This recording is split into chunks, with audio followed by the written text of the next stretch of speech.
The Royal Rumble is 12 days away, and this is really going to be quick because there's only one man that has entered himself into the Royal Rumble recently. Normally, when we do the Royal Rumble, like I said before, in the past episodes when we've done this, it's been more of who could win, who could not win, because you can't really predict a Royal Rumble match.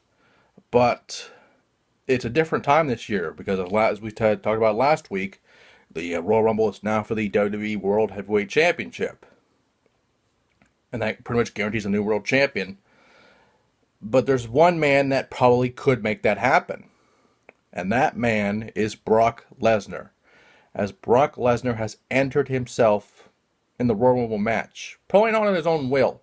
As McMahon's basically owned the contract of Brock Lesnar, they are pretty much forcing him to be in the Royal Rumble because, let's face it, Brock technically had his rematch against Seth Rollins, so technically you can't have him face the winner at WrestleMania.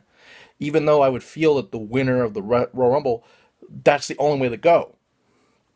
I mean, whoever wins this Royal Rumble, it would make sense to face Brock Lesnar at WrestleMania because you're the champion. You don't have a challenger going into WrestleMania unless they do a chamber that decides the challenger or something like that.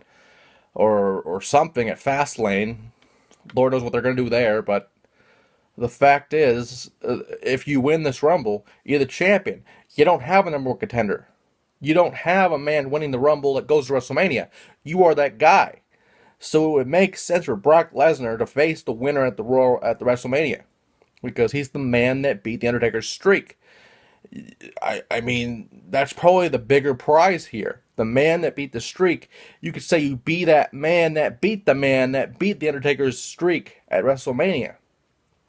But with that being said, if there was a guy that is pretty much guaranteed to be champion, it's Brock Lesnar. I mean, there are rumors going around of the AJ Styles and Shinsuke Nakamura and Finn Balor probably winning it as well, but we don't know that yet. We don't know if they're in the Rumble. We don't know what's going on with that. But for right now, it's a safe bet that Brock Lesnar will dominate the Rumble, especially if he's number one. If he's number one, it's pretty much a guaranteed lock that he wins the Rumble, because he can just fucking toss people, suplex the fuck out of them, and then eliminate them before the next person comes out. It's really that simple. Brock Lesnar will win this Rumble. And I hate saying that, but it's a fact. I mean, the only other man that could possibly beat him is Chris Jericho, but Jericho comes every year and doesn't win the Rumble, so that isn't going to happen. I mean, maybe Braun Strowman, and that's maybe it out of that list that could probably take him out, because Braun's probably bigger than Brock. Maybe not in mass, but in size. I mean, in tallness maybe, but not like in mass and size, rather.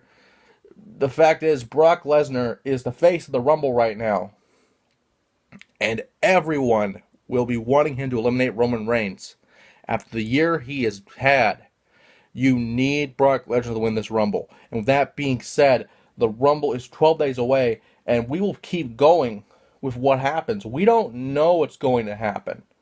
We don't know, like we said, there could be Shinsuke Nakamura going into the Rumble. There could be AJ Styles going into the Rumble. It could be anyone in this Rumble match. So you have to be on your toes and figure out who is exactly going to WrestleMania.